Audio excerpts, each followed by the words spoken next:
저는 현재 방콕이고 사스 유럽 보너스 밀리어네어 2일차입니다. 방콕을 제일 먼저 온 이유는 멀고 먼 아프리카까지 가지 않고 케냐 항공 KQ886, 보잉 7878로 운행하는 방콕 BKK, 광저우 CAN 노선 탑승으로 케냐 항공 탑승을 인정받기 위해서입니다. 오후에 탑승하는 케냐 항공 이야기는 잠시 미루어두고 오전에는 빠르게 태국 방콕의 줄랄롱콘 대학교에 들러서 줄랄 대학티를 득템하고 공항으로 이동하겠습니다.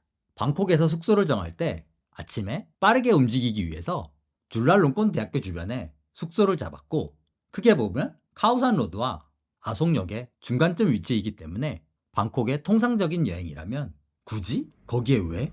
라는 생각이 드는 곳입니다.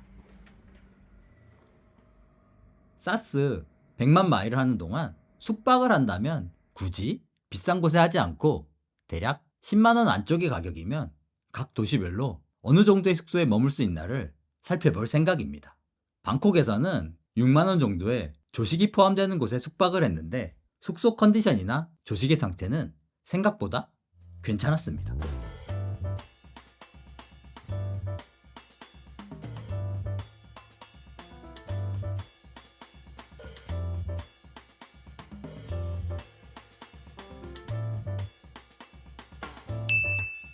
뜻밖으로 조식까지 든든하게 먹고 줄랄롱콘 대학교를 보러 방콕 도심으로 나왔습니다. 날씨도 맑고 역시나 오토바이도 많이 보이네요.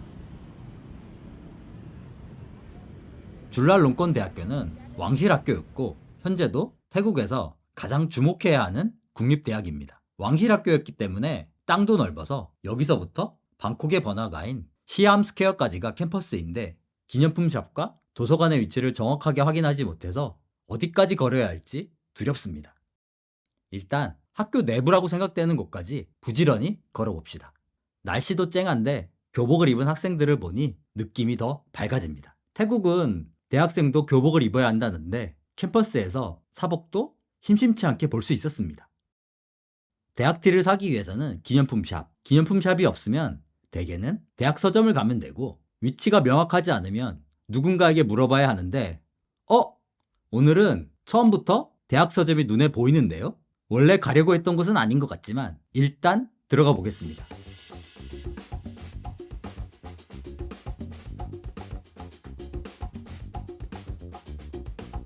생각보다 대학티의 종류는 많지 않네요. 다양한 것이 좋을 수도 있지만 때로는 딱 정해져 있는 것이 고민을 줄여주기도 합니다. 원래 옷은 디스플레이 되어 있는 대로 사는 것이 정석이니 저 티를 사야 하나 봅니다. 대학티를 쉽게 득템했고 여기는 서점이니 태국 대학에서는 요즘 뭐가 트렌드인지 살펴보고 싶네요. 다른 전공 서적도 많지만 AI 감잡기 책이 눈에 띄네요. 먼 눈엔 뭐만 보인다고 가장 눈에 띄는 것은 피터 시엘의 제로 투 원. 아니 이게 언제적 책인데 지금 이렇게 앞에 진열되어 있나 싶었는데 고개를 조금만 돌리니 이유를 알겠네요. 도널드 트럼프, 공화당 큰손이자 벤처 투자가인 피터 시엘, 그리고 VC였던 부통령 JD 벤스를 떠올리면 제로 투 원이 다시 서점 가판대 제일 앞에 있는 것이 말이 됩니다. 태국 대학 서점에서 트럼프 시대가 온 것을 느끼네요. 그런데 대학 서점이 이렇게 빨리 움직인다고? 미국 대선이 2주밖에 안 지났는데? 물론 저도 LA에서 억지로 트럼프와 연관지어서 굳이 보잉 757을 타긴 합니다만 세상의 속도에 다시 한번 놀랍니다. 부자 아빠는 또 왜? 싶은데 트럼프와 비트코인이 연결되니 또 이해가 됩니다. 그런데 태국 대학 서점도 부에 대해서 관심이 많네요. 태국 최고 명문대학을 다니는 아이가 있다면 200만원짜리 필기도구인 아이패드 프로도 사줄 수 있을 것 같습니다. 여기는 교과서 코너네요. 이쪽은 잘 모르는 곳이 넘어가고,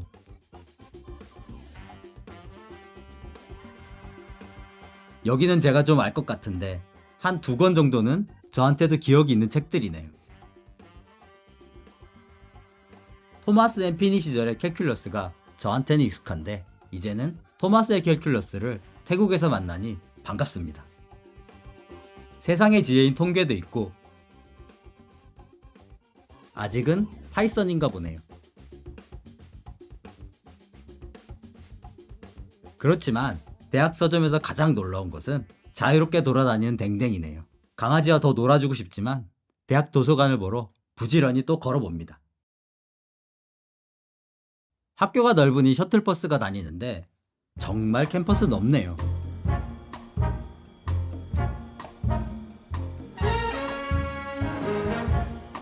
넓은 잔디밭에서 위성통신 실험을 하나 봅니다. 그런데 물어보니 도서관은 길 건너 캠퍼스에 있다네요. 도서관까지 찍고 가려면 부지런히 또 가봅니다.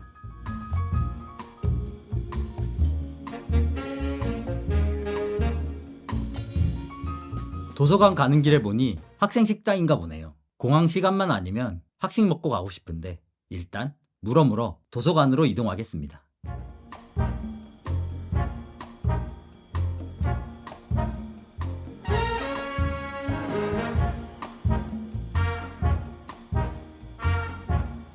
여기가 중앙도서관인가 보네.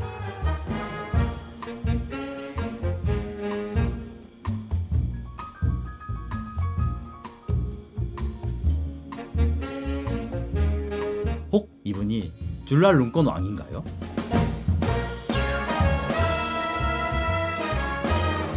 대학 도서관 내부도 들어가 보고 싶지만 공항 체크인 카운터에서 처리할 것이 많으니 이제 공항으로 이동해 봅니다.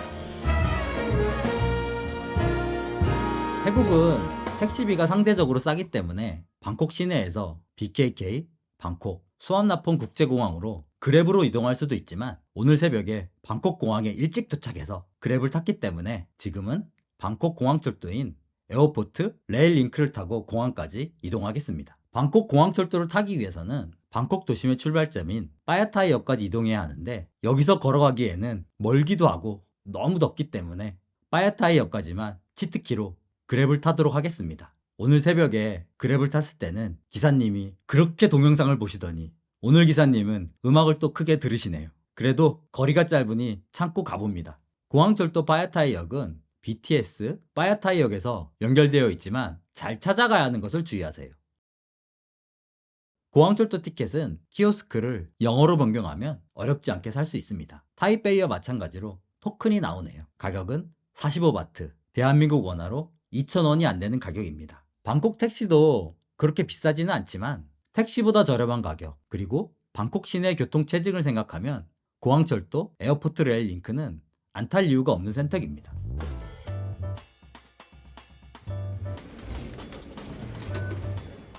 어제 타이베이에서는 면세구역에서 환전을 못했던 경험이 있어서 오늘은 환전소를 보자마자 환전을 합니다. 얼굴 잠깐 봤다고 환전소 직원이 카메라도 피하지 않네요.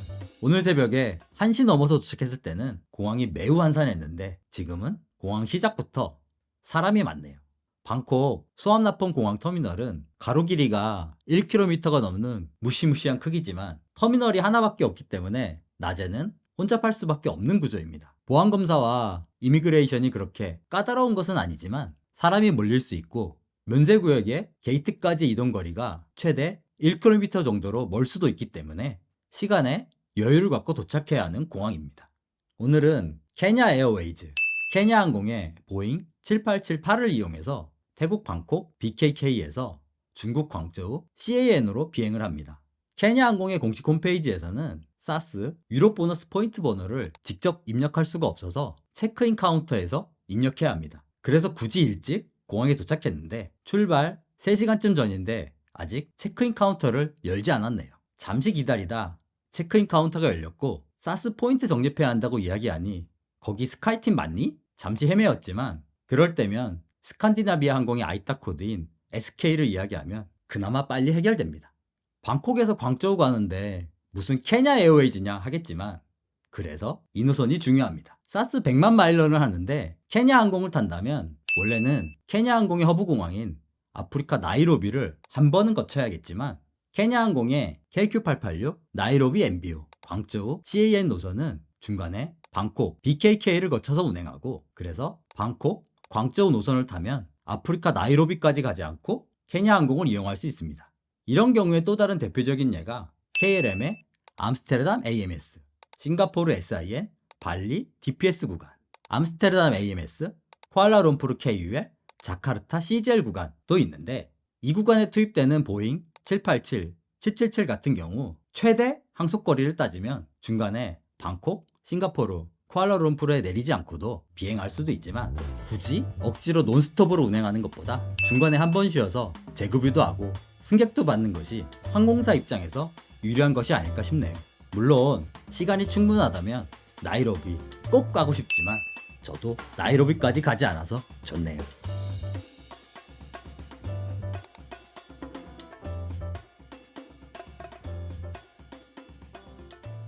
나이로비까지 가지 않고 케냐 항공을 타기 위해서는 방콕, 광저우 노선을 꼭 타야 하기 때문에 사스, 유럽 보너스 밀리언에어 이벤트에 참여하는 분들은 방콕은 한 번은 거쳐야 하는 곳이 되었습니다. 그래서 여기 방콕에서 사스, 유럽 보너스 밀리언에어 프로모션에 참여하는 많은 마일러를 만나게 됩니다. Challenger? Challenger. Oh, YouTube? me too, yeah. Yes. Hey. Yes. Hello. Yes. YouTube? Yes. Nice to see you. Nice to hear. I'm sure a lot of people on this particular flight. Great. 체크인 카운터 제일 앞에 서 있던 저를 포함한 한국 사람 5명, 그리고 게이트 앞에서 만난 일본, 캐나다, 미국 여행객들, 역시 사스 마일러였습니다. 굳이 더운 방콕에서 저 티를 입고 가방에 티 내고 다니니 다른 사스 이벤트 참여자들이 저를 사스 참여자로 알아봐 주었습니다. 이건 앞으로 사스 마일런의 크리티컬 패스인 부크레슈티 제다에서도 효과가 있습니다.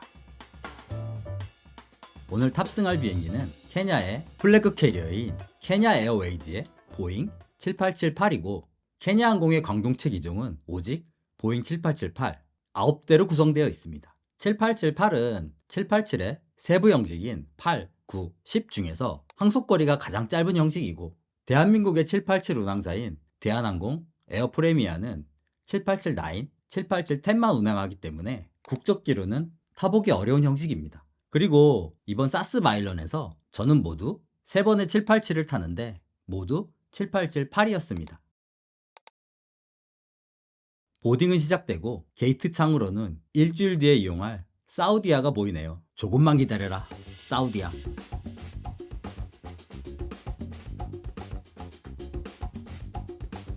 이코노미보다 우선 탑승한 비즈니스는 한산한데 이미 나이로비로부터 9시간을 날아왔기 때문에 이코노미 캐빈은 여유롭지는 않습니다. 케냐 항공의 7878은 787의 표준 배열인 333 형식인데 제자리에 누코노미로 오신 분이 계셨네요. Hi guys.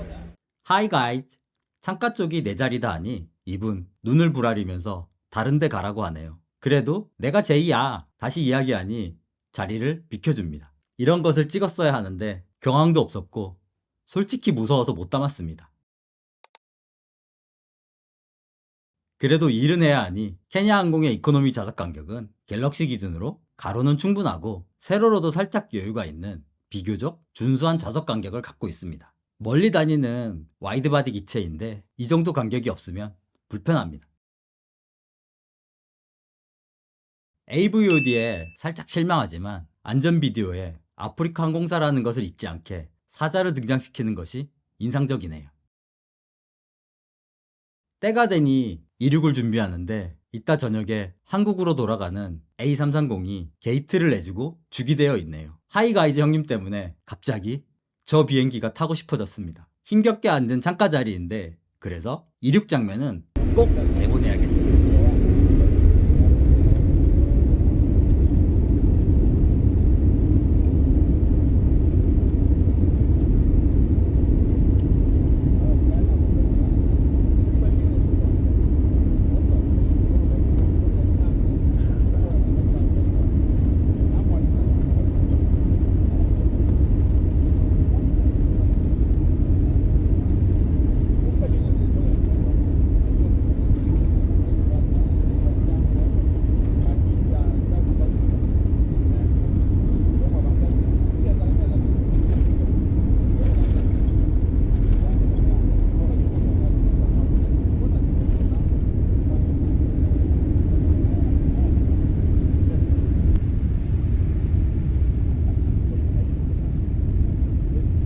순환고도에 도달하니 케냐 항공의 기내식이 나옵니다. 기대라기보다는 마지막으로 타본 아프리카 항공사 남아프리카 항공이 꽤 오래전이기 때문에 아프리카 항공사의 기내식이 어떨까 많이 궁금합니다. 역시나 3시간 비행은 빵 쪼가리군요. 뒷자리라서 당연히 콜라와 커피는 빵 다 먹고 한참 뒤에야 받을 수 있었습니다. 원래는 밥 먹으면 화장실 다녀와야 하는데 하이가이즈 형님의 후유증으로 케냐 에어웨이즈에 화장실 씬은 없습니다. 787에 블루 필터가 없어지고 해질녘 비행의 너울로 마음을 추스리고 있으니 어느덧 광저우에 도착했고 비행은 3시간이지만 광저우는 벌써 어두워졌습니다.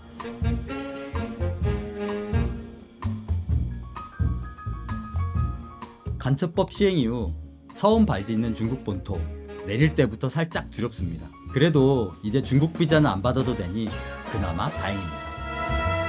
입국 심사는 엄청 오래 걸릴 뻔했지만 생각보다는 빠르게 끝났고 처음 온 광저우 공항에 디디 출식 픽업존에서 조금 헤매었지만 그래도 무사히 광저우 숙소에 도착했습니다.